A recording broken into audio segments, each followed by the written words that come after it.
Tewatohnhi'saktha and the First Nations Regional Adult Education Center in Kahnawake have teamed up for a new carpentry program later this month. In this episode of the Youve Front Page podcast, we talked to Tewatohnhi'saktha Workforce Development Coordinator Corinna Phillips, FNRAEC Director Carina Deere, and instructor Dave McComber to find out what students will learn during the course, how to register, and future employment opportunities. Eagle's Nest Convenience and LaFleur's Restaurant, located on Route 207. Eagle's Nest, open daily from 8 to 11. Pick up something fresh from their deli counter. Open 8 to 6 on weekdays and 10 to 5 on Saturdays. And while you're out, grab some takeout or call in for delivery at LaFleur's Restaurant, open 11 to 7 from Sunday to Wednesday and 11 to 8 from Thursday to Saturday. All your needs in one convenient location. Hey everyone, my name is Jordan Standup. I am the assistant editor here at Youve, and today I am joined by a few special guests to talk about a new exciting carpentry program that's going to be coming to the community next month. So I'm going to look over to my left here and ask you to please introduce yourself. Hi, I'm Carina Deere.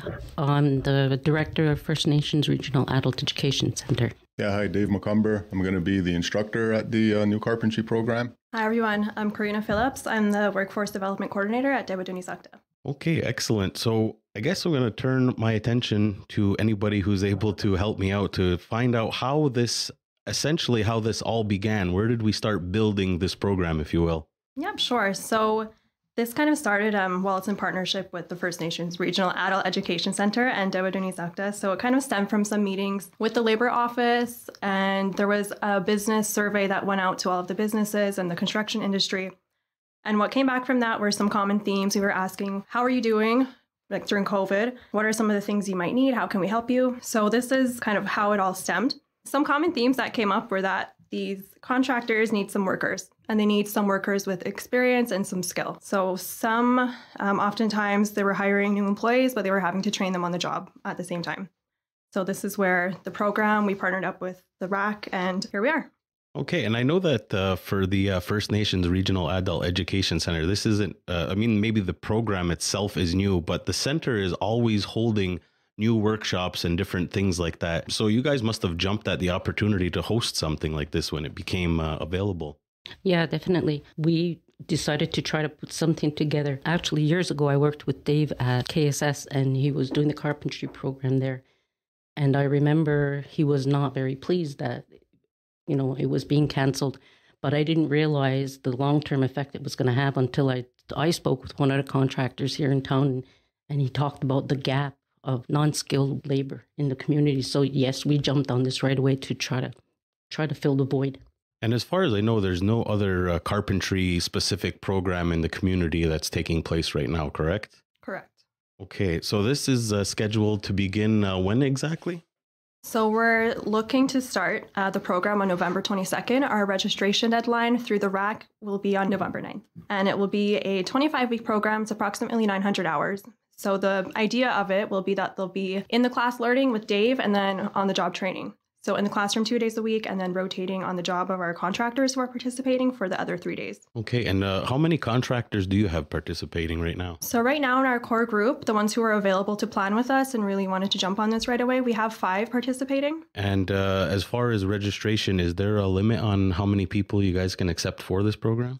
I would feel comfortable working with 10 people. If it gets too much bigger than that, it's going to be difficult to spend a lot of time with individuals and focus attention on what skills are required per job, let's say, because different contractors are going to be in different stages of their building process. And it's going to be really not fair to students to just be sitting there and wondering rather than having a little bit more close attention, I guess. So that was something I was actually curious about. Are you targeting people who might already have some experience in the field, or is it still open to people who maybe never swung a hammer in their life? It's both. If you're currently an employee and you feel like you could have some upgrading or some refresher or just need to learn some more basic skills, you're welcome to join this program. And it's also for people who are brand new and have an interest in carpentry and want to learn from the start. So the goal, what are these students, what are you hoping that they're going to learn by the end of this program? Could we get into the meat and potatoes of some of the things that they'll physically be doing and learning? Well, they're going to be learning the basics, how to read a tape measure, how to identify framing members, how to read blueprints, plumbing walls, operating machinery, chop saws, circular saws, drills, decking drills, how to build floors, basically how to build what goes into a home, and having enough, I guess, confidence in themselves to go onto a job with some knowledge and some skills, so that if a contractor would say, well, I need this X amount of pieces of studs at a certain length, they don't have to go there and show them how to just be able to do it. And hopefully to build confidence in themselves to be able to actually do that. Right. And now I know that this is something you were talking about earlier, that the community was surveyed or gauged on different things like that. So why is it so important for Tewatohnhi'saktha to foster and encourage programs like this? Well, specifically the construction industry here is huge for our community, and that's huge for our economic development. So this is why it's such a huge part that we're trying to kind of revive this industry. And the contractors that were surveyed, a lot were struggling at the time to find workers, and it's really important because we're trying to build a community, right? Right. And I know that it's going to be hosted at the First Nations Regional Adult Education Center campus. I'm just wondering exactly what portion of the campus this work, because I know that there's a 3D modeling program that's taking place as we speak. So I'm just wondering what area of the campus is going to be used for this project. It's going to probably be shared. We have a garage section and we have the Fab Lab in another section. So Fab Lab is ending this week. So they'll be finished on Friday, long before this carpentry begins. So if that's available, we're going to have it held there. And if someone's interested in signing up, what are some of the requirements? Are they required to bring maybe some of their own tools, some small tools and different things like that? I guess if they have their own tools that they're used to working with, I've been informed that they're going to be supplied with a belt full of tools that they need on the job.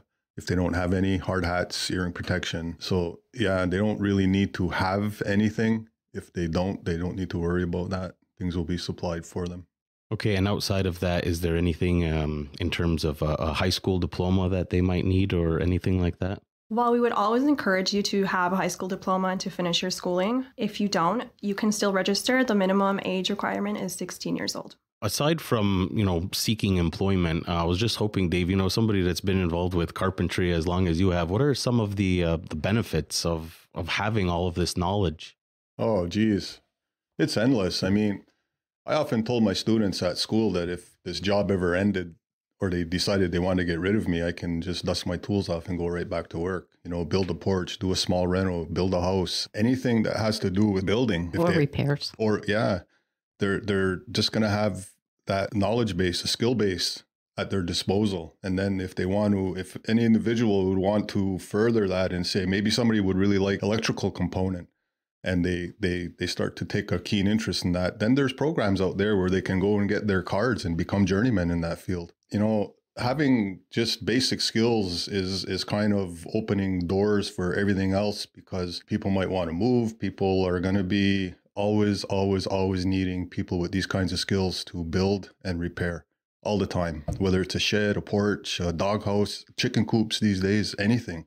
And having that knowledge is really, really helpful. And we discussed some of the registration requirements a little bit earlier, but what is the actual sign up and registration process like? Okay, so you would sign up through the First Nations Regional Adult Education Center. You can email jdeere@fnraec.com. You can visit their website at www.fnraec.com, or you can call 450-635-6352 to speak with them. Once you register, you're directed to come meet with a workforce development counselor from Dewa, and they'll begin the financial allowance process and continue the counseling process with you. I know that all this information being put out is very, very fresh and very new, but have you heard any feedback from community members as of yet who are possibly interested in taking part? Not as of yet, but I've been speaking to many of our contractors who we're involved with, and they're all really excited to start, and they're excited to get hopefully some more skilled workers in the community, have a bigger pool of people to choose from when they do need work. And we were talking also about carpentry no longer being offered at the survival school the way it was before, and just talking about how important a program like this is. And at the time being, is it only scheduled to happen this year? Well, we're hoping that this program is a success and that we have a lot of interest. If there is, we would like to do more cohorts after this to have a bigger pool of skilled labor, of workers. So we'll have to see how it goes, but we would like to run another program. So I guess that would be, dependent on whether or not you're able to fill the class and the needs of the community. Right, and this is the first time that we're doing this here in the community this way. So we're hoping for a lot of participation, but we'll have to see. And Dave, what are you looking most forward to about this process of working with these eager community members who want to learn the trade?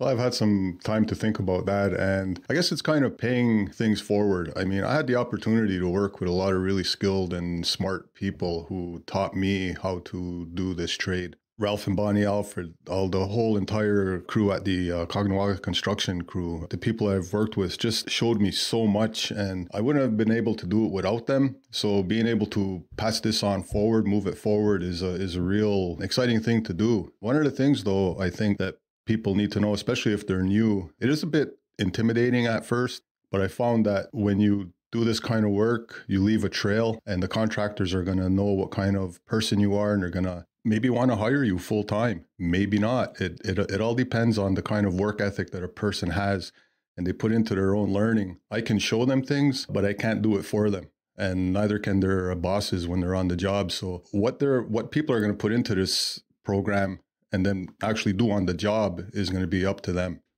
And you've been, like I said, you've been teaching carpentry in the community for almost as long as anyone can remember. So it's got to be gratifying for you to see there's got to be students that you taught either at the high school level or even afterward that are still in the trade today. Oh yeah, absolutely.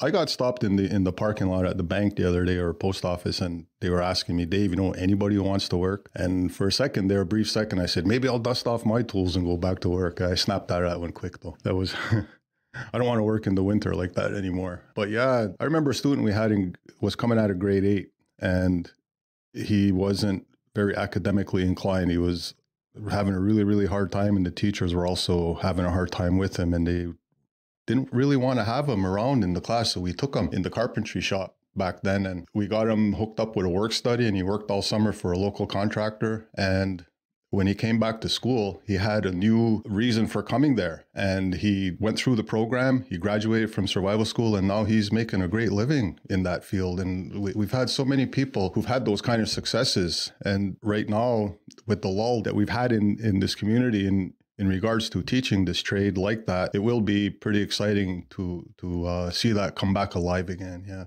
And a lot of people have used the pandemic to sort of reflect on their employment and different things like that. So maybe there are some people who are just ready to try out a new field. You know, maybe they've been working, doing something else for so long, and now they're ready to get their hands dirty, so to speak. I was just wondering if there's any funding opportunities available to the students who are planning to participate, and if you could maybe explain a little bit more about that.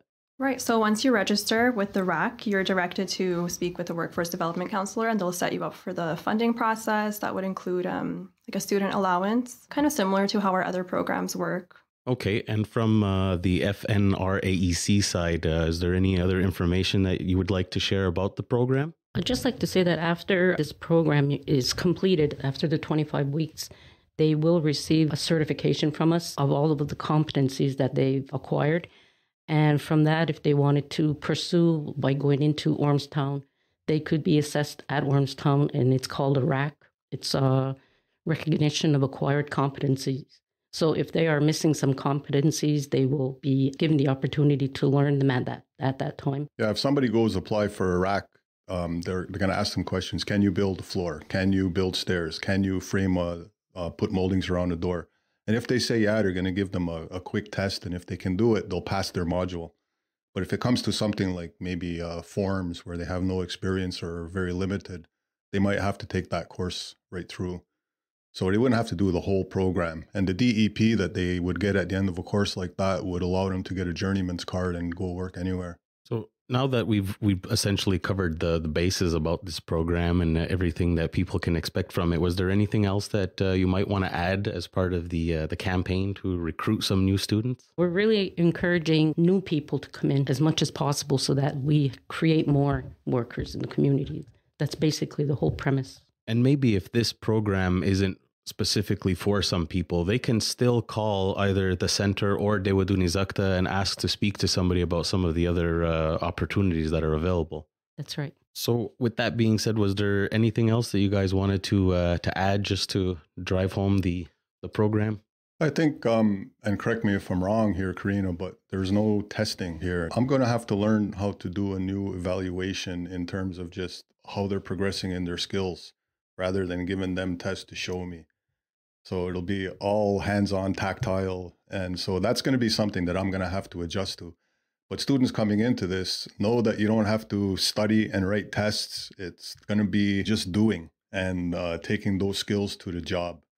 And that's the goal. So that's going to be fun to just teach the skill and work with people to have them grasp it as best they can.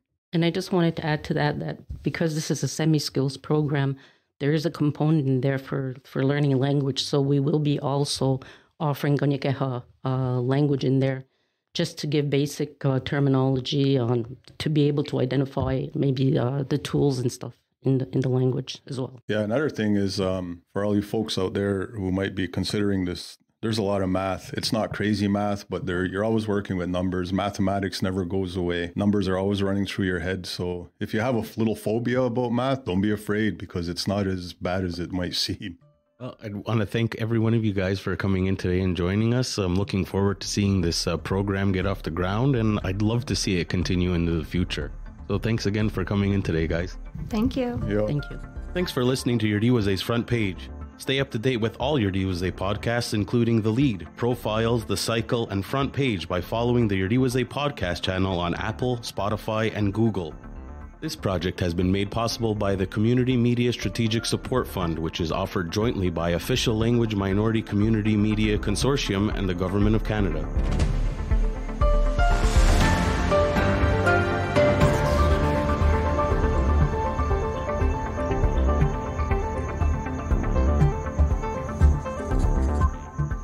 The views and opinions of the guests expressed in this podcast do not reflect those of Youve Wase and its employees.